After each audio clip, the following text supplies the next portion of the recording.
à laquelle vous allez recevoir votre émission. Il y a Solo. Je sais que là où vous êtes vraiment très content. Et aujourd'hui, nous allons vous présenter un bishop qui vit en Angola.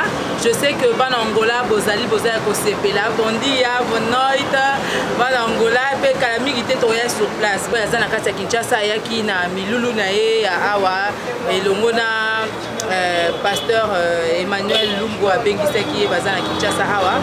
Tokokutana na ya koyebisa biso eloko nini oyo ayaki kosala mpona biso. Alors sans plus tarder tozokota na kati tosala ye vraiment surprise moko oyo asatondaki na ngote. Merci, à suivre.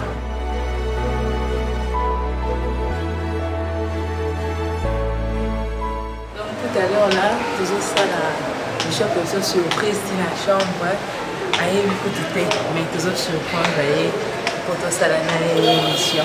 Donc à tout à l'heure. À suivre.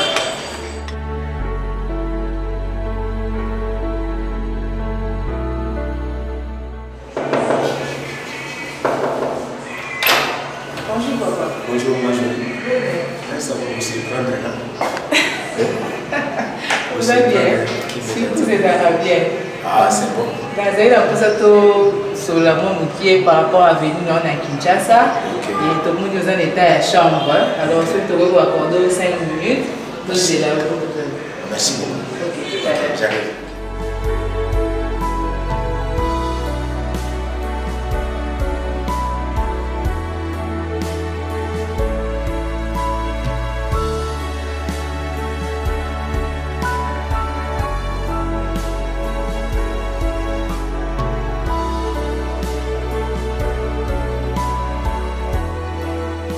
Bandeko batali sikoyo tozali awa to fandi na Bishop Roman ako tokosolola ayebisa biso cause na ye na kati ya Kinshasa tokodécouvrir ye nayebi ke bana Luanda bana Angola nyonso bisika bozali vraiment ya kosepela.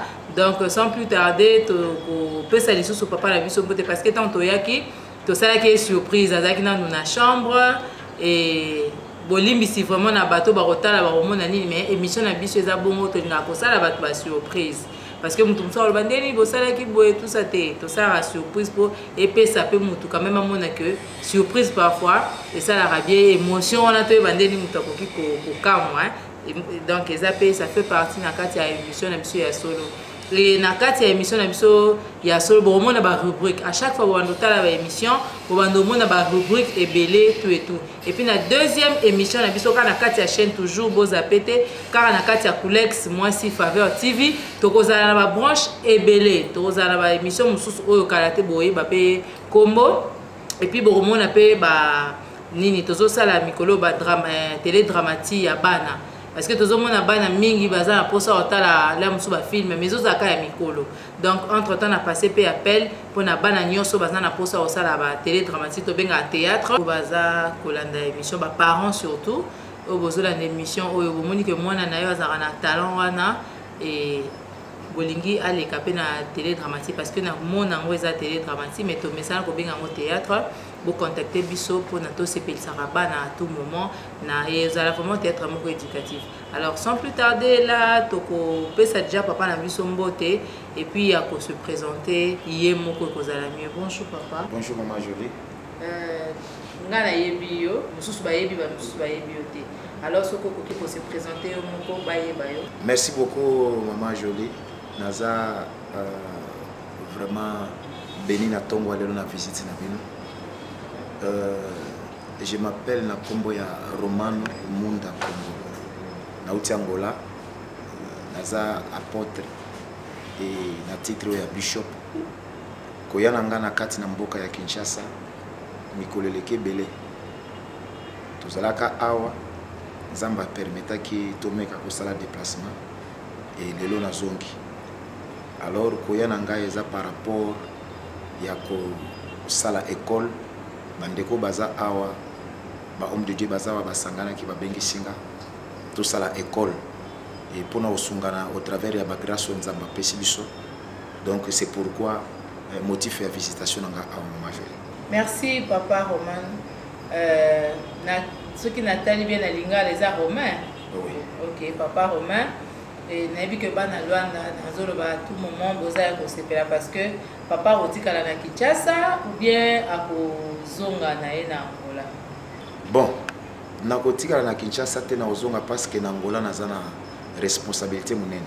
Nde na lobi nazofana na Angola kokoma nanga aweza par rapport à invitation batindelenga pa ba homme de Dieu toya awa tout ça l'école. C'est-à-dire naza awa pona 1 mois après nazongi. Nazana responsabilité munene na Angola nazo diriger communauté, l'église prophétique, la maison de prière. On a dirigé, nous avons 4 églises.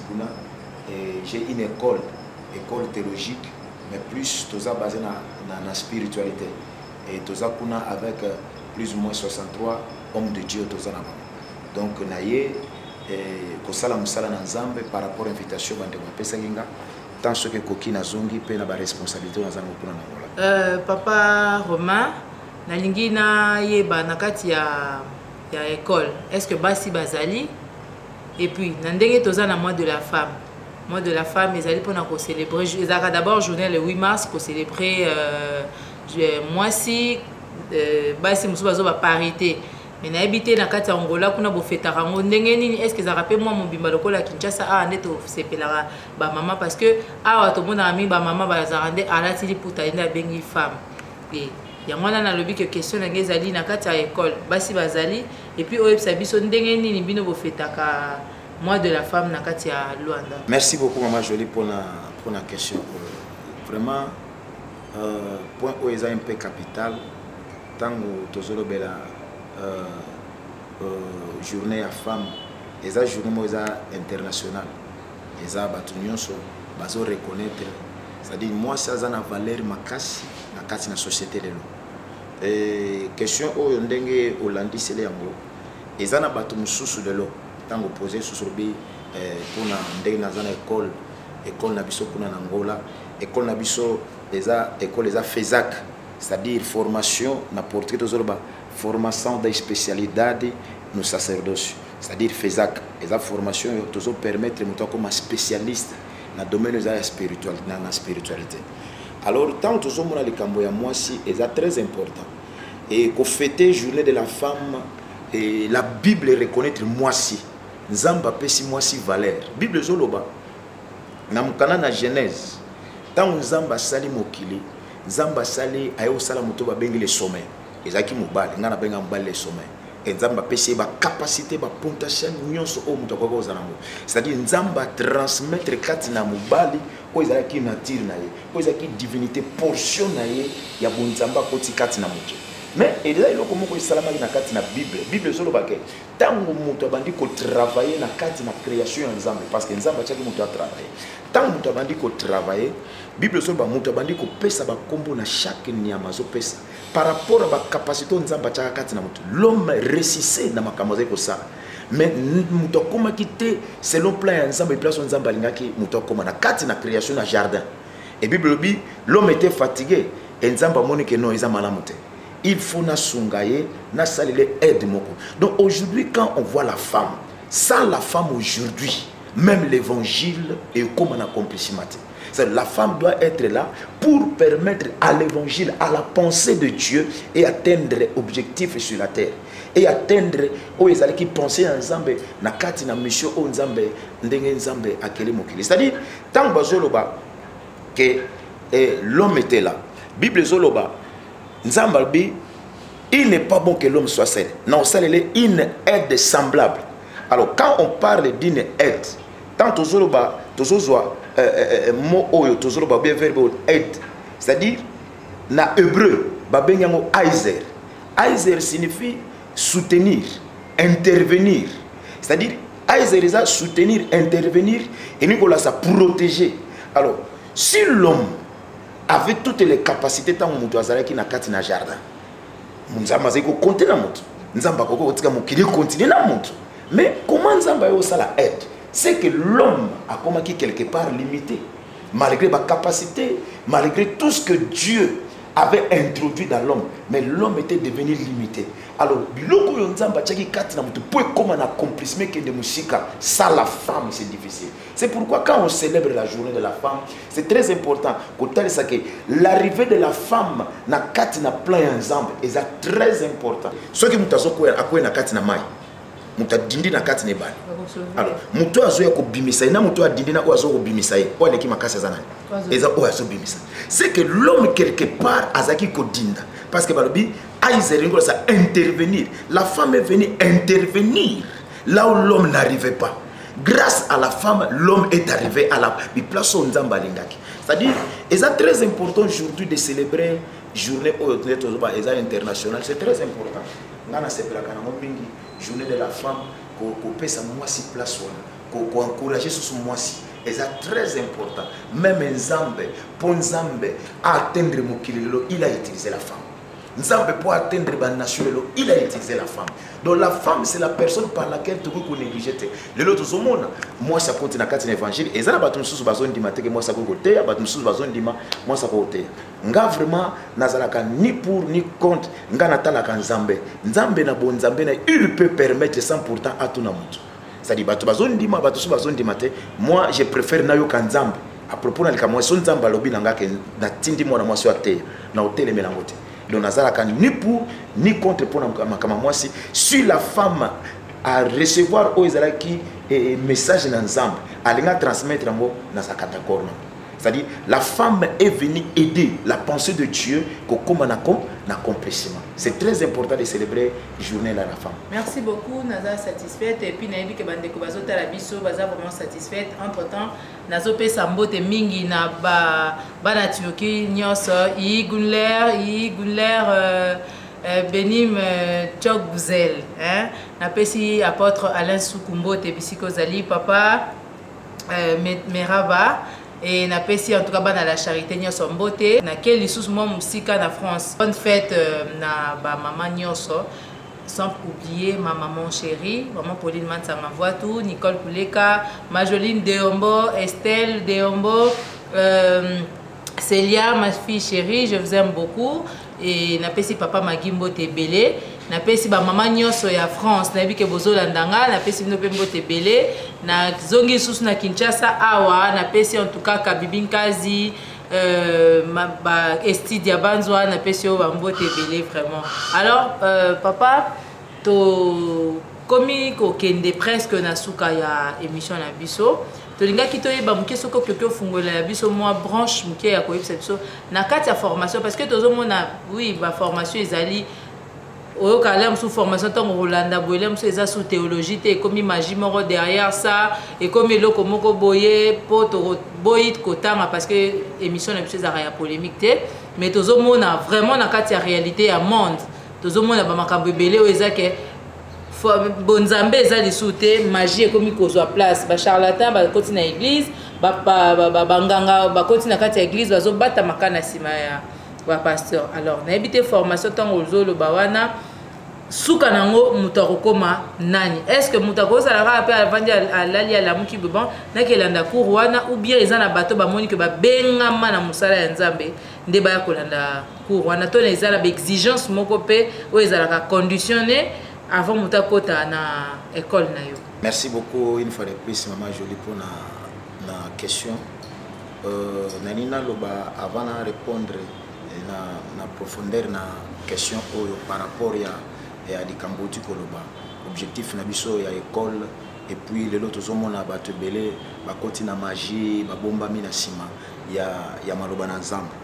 Et loko yo esengeli toyeba ke Bible poétique à la Bible et sengeli écriture et comment noir sur blanc et s'accomplir.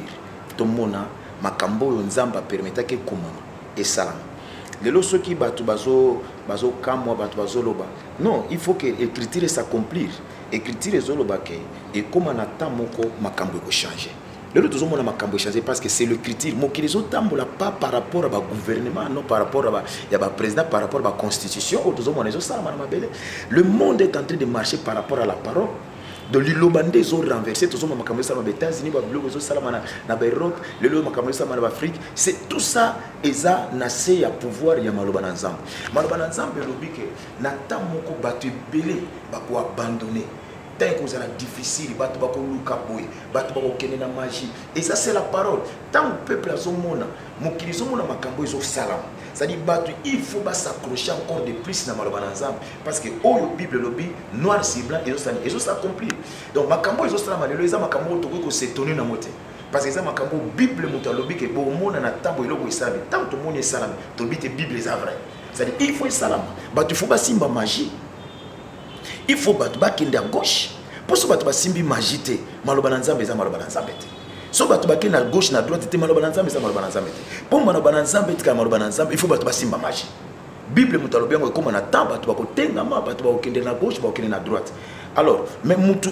oyo azotanga maloba na nzambe oyo atie vraiment missionnaire maloba na nzambe tanga mo biloko bozo salama akoma sous prudent makasi azala prudent na temps oyo ezala bato oyo baza bien bazotambola na nzambe ezala bato bake na gauche bato bake na droite bato basimbi yo magie po basala ko bako osala pona ko ipate mokili nzambe biloko nyonso tosala ke ipataka nzambe te mutu akoki ko ipate nzambe eza motema ya mutu ezaka omona na kati na Bible solo batangu Yesu azosala ba miracle azosala ba miracle bato bazali ko s'approcher bato bazali luka ba miracle pa ya Jésus mais Yesu azosala ba bi mutu oyo azosenga nga miracle na moni kondimana eza très fort c'est-à-dire Yesu azali kozala étonné pas pour na bato mais Yesu azala étonné à cause ya foi o mutu azalaki nango c'est-à-dire mutu akoki ko epate nzambe ezaka mutu oyo ana mutema oyo ezo toucher nzambe lelo batebele bazana mitema ezo toucher nzambe te donc voilà un peu na oyo eloko oti koloba wana na ngai na éclaircir moke c'est-à-dire que nous devons croire à la parole bato il faut bandimela liloba oyo totangaka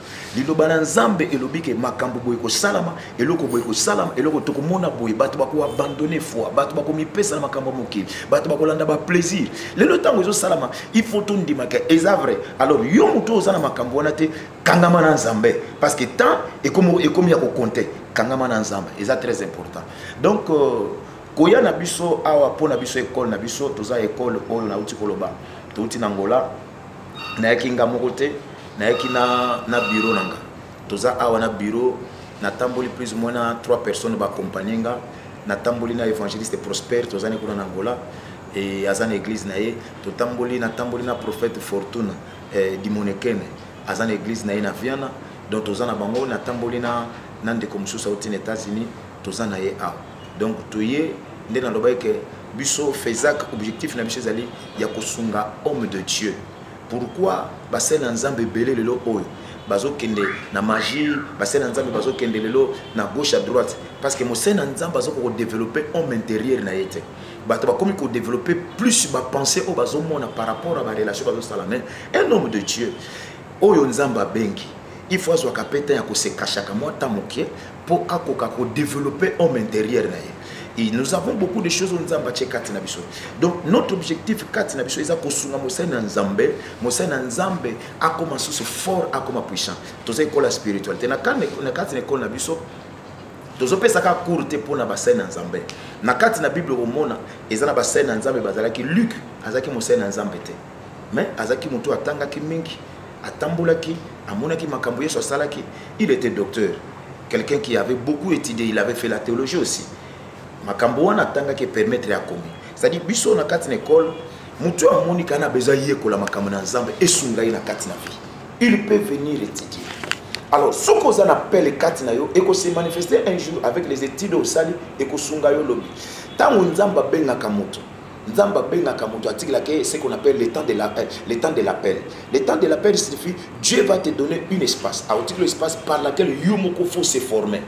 Ozomona tango nzamba bengi abengi ba Pierre nzamba bengi ba Matthieu nzamba bengi ba Barthélemy abengi bango mais Pierre azwa ki ta information te yango ozomona ke etinde ke Yesu akende kuluka même Paul pourquoi parce que Paul avait la connaissance. Aujourd'hui nous avons besoin de la connaissance, c'est très important. Alors mosena nzambe ngana zo conseil na basena nzambe mosena nzambe kozala malamu mingi mosena nzambe atanga makamu na nzambe kutanga est très important. Ngana 8 ans ya kutanga natangi donc naza produit o ya formation J'ai fait 4 ans en Israël, je place Natangi archéologie, Natangi hébreu et Natangi na Angola. Donc j'ai eu le temps d'étudier. C'est là que j'ai aidé à faire. Donc c'est très important. Now, on peut cet exemple. Tant que l'école na biso, c'est l'école de spiritualité. Nous avons cet exemple. Biso na kati na école na biso de spiritualité. Nous avons cet exemple. Homme de Dieu, azana kati na l'église, na salle. Azako opérer. Alors, à libérer onction. Tant que Moussa Nzamba libérer onction, onction est su battu. Onction est simbi battu na kati na salle battu ba simbami ba simbami. Au monde battu ba simbami battu ba zogamba. Mais au monde ka Moussa Nzamba yemoko lisusu. Alors bi kimia na kati na salle. L'esprit des prophètes est soumis aux prophètes, c'est-à-dire biso ba Nzamba toloba keloko na mingi. Au monde appelle kimia côté. Mais muto ya simbi battu na kati na salle, c'est le Saint-Esprit. Pourquoi? Parce que l'homme de Dieu avait libéré la puissance, l'onction du Saint-Esprit au Simba. Mais tant que l'esprit des prophètes et soumis aux prophètes, au monde qui m'écoute. C'est-à-dire, Moutou à obéir na pasteur, c'est le Saint-Esprit. À obéir na voix à pasteur. Saint-Esprit a obéi tant pasteur a binangi kimia. Saint-Esprit a dit que c'est manifesté dans tout abatou. Pe qui m'écoute. Mais pasteur wana comment azolo bana Saint-Esprit, Saint-Esprit a obéi. Mais le pasteur lui-même a sa pauvre. Le pasteur lui-même, le pasteur lui-même a un bon transport. Le pasteur lui-même a un bon. Mais par contre, le pasteur a un Saint-Esprit qui m'écoute à Saint-Esprit à Simba qui bat. Qui m'écoute, Saint-Esprit a obéi. Ce que le Saint-Esprit a obéi, c'est que la pauvreté doit obéir à la voix du pasteur. C'est que la stérilité doit obéir à la voix du pasteur. Si le Saint-Esprit obéit à la voix du pasteur, c'est que la mort peut obéir aussi. C'est-à-dire le chemin, tant de choses. C'est pourquoi quand nous avons étudié ce genre de choses, nous devons aider l'homme de Dieu. Si l'homme de Dieu a ces capacités-là, il y a un sa ordre dans Saint-Esprit, Saint-Esprit a ça qu'obéir. C'est que tout le monde a au-delà, il y a une capacité à découvrir que ce qu'a développé sur son homme intérieur, c'est-à-dire à réaliser ma cambobele. Donc, notre objectif dans la FESAC, école de spiritualité, est pour nous ensemble à découvrir sur son homme afin que akende musika pour réaliser au ezalaki plan ya nzambe na kati na vie na ye. Donc c'est pourquoi arriver na biso na kati na RDC lelo toye awa kosangana na ba homme de Dieu au baza awa oyo tozaki na bango Angola na ba o baza awa mingi bayoki biso déjà pour tout travailler ensemble par rapport ya ba capacité nzamba pesi biso pe tolingi to meka ko kabula oyo nzamba tchekati na ngalo l'expérience connaissance sagesse na domaine spirituel to sololana na ba homme de Dieu. Donc voilà un peu ce que je pouvais répondre na maman Jolie. Alors papa tonito yeba eza gratuit ou bien c'est payant? Que école na biso eza gratuité eza na ba frais nango o ba toaso puta ba inscription Minerva les ali de école na biso eza combien de temps? Oui, école na biso même 6 à 9 mois. Donc o toza wana pona ko travailler ko permettre mo sena nzambe. Parce que quand on parle de la spiritualité c'est l'art de manipuler les esprits. C'est-à-dire art de manipuler les esprits. Même Dieu avait manipulé un jour un esprit dans son trône pour y accorder na katina na ba prophète basé ko sakola na ta prophète Michel. C'est-à-dire la spiritualité c'est l'art de manipuler. Nous voulons aider l'homme de Dieu à comment la capacité à manipuler le monde. C'est-à-dire le monde spirituel les monde tellement monene pour nous songa. Donc pour nous lobake école na biso FESAC tozawana ezana ba frère to futa ka inscription ezali ba professeur bazali et puis ba minerval ezali. Na contact na yo na habité papa soki moko ko pesa numéro à contact na yo ou bien ba ko le kaparanga c'est à vous de choisir. Bandeko bazota la émission oyo so ya solo donc so bozana besoin okuta na komona nga na zana Angola pour le moment na zana Kinshasa et contact ezali o ezole kawana bo monango au travers ya contact ko ezole kana boko contacter biso à partir ya awa ya Congo bureau na biso ezali soko ozi ba contact ko ezole kawana ko ozana moyen so pe ya atteindre biso na mboka na Angola. Papa Romain awa na toujours la question moko na bande ko bazolanda biso balobina tuna parce que ezaka ka bazali nzambe o bazana appel wana de ko poser question au fait de ko expliquer biso ou bien intercesseur ou bien chantre moko a s'appelle pas la cour wana ko ya na école. Oui, donc nautiko mekako koloba ke formation na biso tozopesa ngo mpona motu nyonso azoyoka mposa kodevelope bonzambe na vi na ye kuna tokomisa motu pasteur te eza na école théologique moto ekokomisa motu so eza na école théologique ekomisa motu pasteur seke eza école ya malamu te kuna na baécole théologique bapesaka formation pasteur aza eloko eza kati na ye soki aza na pele kose manifeste lobi donc biso formation na biso eza mpona motu nyonso oyo azosentir ke alingi adéveloppe makambo na nzambe kati na ye okozala musicien okozala intercesseur okozala protocole mais soki ozosentir ke kati na olingi odéveloppe makambo na nzambe toza mpe tokolandela yo toluka tolandela yo ntango oya wana tokoluka tolandela batémoignage outi wapi olingi nini biloko wana toza na mwa baprincipe ebele nde totambwisaka oyo eza direction na biso mais mpona oloba ke école eza mpona motu nyonso aza na posa ya kodéveloppe bonzambe kati na ye alors si tu as l'appel lobi ekose manifeste et ntango ozwi mpe na baformation ekokosungo mpe lobi donc voilà réponse na kokopesa mamajo donc tolobaka appel wana eza olali boye oyo ka baobenga yo nde tomonaka babengaka Samuel na Bible ou bien eza kaka ke mutu yo moko intuition esalaka donc po mutu ayebaka aza na appel wana aoyeba ngo ndenge nini ce qu'on appelle l'appel tozana appel tozana vocation yango nyonso etambolaka ensemble donc tant tozala vocation ce sont les atouts oyo eza kati na mutu et appel eza eloko efandi kati na ye ça dérange et comme on a tant moko omona mutu eloko eza kati na ye soki ta nango ekoki ebandi ko se manifester ezotinda ye donc ça se manifeste après un temps appel eza eloko oyo ozosentir kati na yo volonté moko force moko ezotinda yo poser acte moko osala likambo moko c'est-à-dire et se manifestaka après un temps donc eza na bato baza na bapele kolobake moto alali alamuki boye babengi te non eza bongo te c'est-à-dire Samuel nzamba bengaki tant babengi Samuel baboti Samuel azaki na kati na ndako ba parents na ye Samuel ayokaki eloko te abengaki ete mais komaki na tamoko tayo benga Samuel nzamba permettre abenga Samuel pour benga te parce que eloko wana ezaki kati na Samuel c'est-à-dire et se manifester après temps l'appel se manifeste appel moto ko s'autoproclamer te moto il faut atika nzambe afungula ye na temps oyo eza ya malamu po moto akota na kati na oyo eza plan ya nzambe ça c'est très important bato nyonso bazo s'autoproclamer bazo mitia et au monde ba ozala na batamukie na kati na ba ministère mais moto oyo aza na appel na nzambe ata lelo telobi ko se manifester donc ngana opesa conseil pe na bande kumsusu moto oyo azoyoka posa kosalela nzambe soki tana ne kokite ko forcer te tika nzamba fungolela yo tika nzamba permettre loko wana ekota na kati na accomplissement au monde nzambe akosala makamba minene na kati na fina donc voilà un peu ezali papa Romain nazotu na neti ana ville Kinshasa tomoni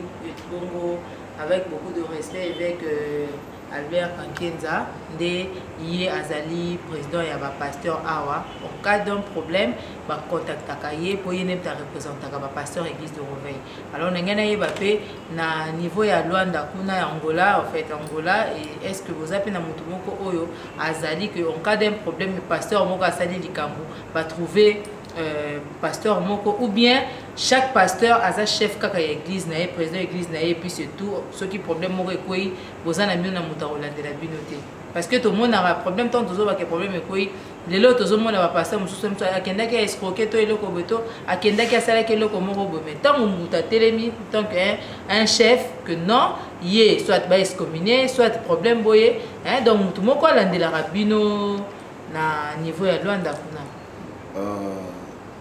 c'est très important. Nous sommes dans Zambé et c'est une organisation. Il faut que la hiérarchie soit là pour nous tambi sama comme dans Zambé. Et ndenge awe zali, tous ana évêque Albert Kankenza awa, biso na Angola pour tous ana ba père bazali, prophète Mezazali, archibishop Ntinga zali et ils sont là. Donc à part ça, tous ana ngana zana communauté. Tozana na communauté nazo diriger na kati na Angola na Luanda mais biso nyonso tozo dépendre na ba papa oyo bazo surveiller musala même na kati na Bible omona na temps ya ba apôtre bazalaki wana na kati na conseil na Jérusalem ezali makambo bazalaki ke soki libanda ba bébé et bazui moi ba difficulté bazozonga na kati na Jérusalem na temple bazoki ndo solo là. C'est très important aujourd'hui l'organisation na makambo nzambe ezosunga biso pona ko yeba ndeni to ko tambola na makambo nzambe. Il faut qu'il y ait des pères pona osunga biso et ko tambola ndeni to ko tambola pona omema po ezali charge responsabilité nzambe pesi biso na accomplissement. C'est-à-dire na kati na ngola tozana ba père tozana ba tu o bazana ba communauté ba leader ya l'église bazali mais biso nyonso tosanganaka tozana mutu oyo abenga soka bengi toke tokutani apesi biso penser akopesa conseil akopesa ba orientation. C'est-à-dire nous avons des pères chez nous aussi à Angola. OK, merci. Tokobi bongo na suka émission na biso tozalaki bongo na papa Romain bishop Romain parce que faut vous comprendre hein? Mais na ndenge ya portugais to bishop Romano. C'est ça papa. Et na habité papa soki a ozala na ba dédicace na ye parce que na habité batu boza kolanda na profiter na pesa prophète Miezi bambote belé maman Anto na pesi no bambote belé bishop Gédéon na pesi no bambote belé. En tout cas soki na bandi kotanga ba kombo boleki tellement ebelé na repesa pe bandeko ba accompagner ki papa na biso bazali na sima caméra mbote prophète Fortuna na évangéliste Prosper na frère Nabiso Christian. En tout cas to pesibi bango pe bambote parce que bazana na sima ya caméra to rosala na bango pe interview prochainement. Et papa na habité soko zali na bateau koki ko pesa mbote to za na eloko moko koki ko clôturer poto s'il c'est émission na biso. Na reconnaissant na bandeko nyonso oyo bayambi biso na bureau nanga na kati na Kinshasa nzamba pambola bango mingi nzamba pambola prophète Emmanuel Lumbu nzamba pambola bandeko nyonso oyo baza awa et nazopesa merci susu pa papa na biso bazo encadrer biso na Angola ototanga comme prophète Miezi et archibishop Ntingi et nazopesa vraiment merci mingi na bureau nanga ya Fezak ko baza na Angola na minute onga naza a école za sukuna baza kuna bazotanga vraiment nzamba pambola bango mingi nzamba pambola bandeko nyonso o balandi mission oyo ngoluna nzambe ezali kona peno. Merci beaucoup. Nazopesa mbote belé na bana la puissance il y a partout dans le monde na pesa évangéliste Kizamina Kibila mbote belé papa si ton Dieu est mort et c'est le mien na pesa mbote vraiment en tout cas bana la puissance partout bisika bozali et en tout cas nazobenga bino batunyo so bokotala émission oyo ezali ya solo eza na chaîne na bino parce que eza chaîne c'était ya bino parce que kotala bino botala ba biso nde bopesa biso susu makasi ya kosala ba émission Kulex Mwasi Faveur TV soki okoti na otali aussi si otala émission na pouce wana o cliquer kaka j'aime na yo et OK na place bakomi abonné o cliquer lisusu na abonné pour du fait que bozo zala ebele ezo sala biso bien en tout cas o azape na motuna na ya rotuna après émission oyo ba numéro eza affiché et puis oza na posa ko contacter bishop Romano a contacter biso bozala en tout cas bozala sans problème même si asi azongi na ya Angola bozala toujours kaka na ba contact na ye to kopesa bino na oyo aza na posa ye ko la théologie to bengi bino parce que place est limitée donc ça là vraiment effort ya koyeba déjà koyaka pour na ko s'inscrire pour na bobanda déjà formation na bino école théologique té mais toujours développer plus de branches oyo to bengi oyo la spiritualité hein la spiritualité oyo vraiment toujours développer makasi na katina l'école na biso de toujours développer une branche oyo partie au mingi sur la spiritualité pour nous sunga musai na nzambe batu belé basali théologie mais ba comprendre la spiritualité donc batu belé basala théologie mais bazo zanga ba biloko belé alors biso toye a pona ko sunga batu belé na domaine spirituel pour vivre le monde spirituel. Bible zoloba na kati na mukanda na Jean chapitre 4, il faut que ba obazo adorer nzamba adorer en esprit, il faut et comme obligation. C'est-à-dire comment on peut côté dans le monde. Alors on ne peut pas adorer Dieu en esprit si ton corps yango moko comme dans l'esprit. Pour nous adorer nzamba en esprit, faut nous autonomo yango moko comme dans l'esprit. Alors biloko nyonso tozo sunga mosana nzambe pour comment on développer ba dimension. Donc on a kana baksana na eloko wana. Merci beaucoup. Na ofungola mwa parenthèse mukie ya koloba lelo to monaka mwana moko mukie ba pese mikate na butu ba yo senge musuni mais na moi ba pesa ki lipa pourquoi comment musuni parce que ba kota kana monde de spiritualité et pourquoi pas biso parce que ce total bien la Bible tant Jésus Christ abandaki ko pesa apesa ki lipa le but prenez ceci manger et ceci est mon corps. Puis après si vient le but prenez ceci buvez c'est mon sang. Donc à ça là qui alliance na biso le but tout ça la kabopo na okanisa kae et ça là qui que batou ba comprendre sur place batou comprendre qui était ba disciple na ba comprendre qui a monté. Ndenge moko pe na papa na biso Romain aye pona kufungola biso miso. Yo zawana à tout moment lobby to landa ki bongo na prophète na biso olanda ki bongo prophète na biso fortune na lobby oyaka tout moment ozo kende église à tout moment ozo loba osambeli ba sali jeune à 50 jours au sali jeune à soir il y a une année au salaka mais vie na ozo marché té pourquoi parce que Guillaume kona nous spiritualité na oyebi ko zo possession na ngote et lokwa na kati ndako na yo oza na ndako mais oyebi te place nini lutu ezalaka lutu mbeli ezalaka wana eza sundako na yo te. Mais tant que vous avez il suffit que vous ayez un tiaka basani, koto chambre nange zalaka. Ndenge moko pe yomoko mutu, il faut oser la capacité à koyeba qui tuer et puis à dominer la force wana. Donc ce qu'on a vraiment la poste à dominer la force wana peut apprendre yango et ça n'andenge ma bête parce que tout c'est dans la Bible. Pour n'ayez que mingi tozolo ba awande papa la biso le baki na kati émission. Alors que Nathan Wasuka tout le monde a battu sur la magie. Vraie magie c'est Jésus-Christ. Parce que ce qui aux autres on a un principe quel que soit ce que au sala et au simbate. Mais il y a moi là to bengi bino vraiment ébélé au hasard vraiment la poste na bi que na minute on est bozo benga déjà na moni ba numéro bozo benga bokoya bo s'inscrire pour la place est limitée. Pour ceux qui bo oumeli papa a rozo ngane Angola c'est mais boya boyoka yemoko directement. Les beaux s'abonner à la chaîne Abino Koulex moi si Faveur TV KMF TV. Aussi c'est émission à Bisson en tout cas merci papa. Donc à la prochaine merci beaucoup Tana. On a vu que tu as appris ma formation au Pesama. Pourquoi pas toi qui n'es na l'église? Ça dit tu le bela likambo ya séparation. Nzambe pour organiser histoire et création, il devait séparer les choses. Et ça la batu sous le lot on nzamba ko séparer na famille pour organiser ka famille na yo. Nzamba ko séparer na mobali batu sous nzamba zo séparer ba on a libala pour ka nzamba organiser vie ya mutu. Donc Dieu a séparé les choses, c'est très important. Et deux ans éléments monsieur ezali lokola ya incarnation. Incarnation c'est très important. L'incarnation c'est devenir l'interprète d'un personnage. Donc Dieu s'est incarné pour que l'homme devienne son interprète sur la terre. C'est-à-dire, ça c'est l'incarnation. Et nous avons la procréation. Procréation, c'est le pouvoir plus que la magie. Alors, procréation signifie donner la vie à un enfant.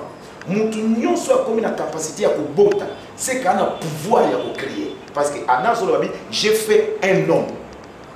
La ressemblance à Nzambe, la ressemblance à Adam. C'est-à-dire, la procréation, elle permet de nous au-delà de ma camobé. C'est-à-dire, mutu a sa beauté na vie na ye, a capacité à bota pe voyage, a capacité à bota voiture. C'est-à-dire, la procréation est plus puissante que la magie. Mutu nyonso a la capacité à bota, diable a simbete, parce qu'en lui il a ces capacités-là. Et nous avons la récréation. La récréation signifie s'amuser. C'est détendre ou bien se distraire. Et tout de suite, terminons s'amuser. Donc le diable est venu s'amuser avec ce que Dieu avait créé. C'est pourquoi nous disons que fini la récréation. Les amusements, il y a diable dans la vie à Moutou. Et aussi là. Moutou à Zolanda, après qu'il y a un biso, il place toujours l'exana balana bandal na avenue Kimbanza numéro 49. Tous en a place on a fait ça cinéma. Donc voilà un peu on a quoi.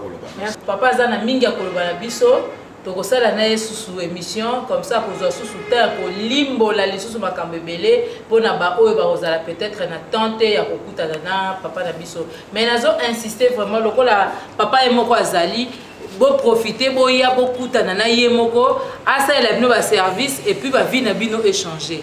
Donc na pesi bongo réalisateur na biso monteur na biso asala ka bilili na bino oyo bozotala ezala kitoko papa Adam nzola kiese yende mutasara bilili oezala na peso bambote belé simba kaka caméra bendele koyate.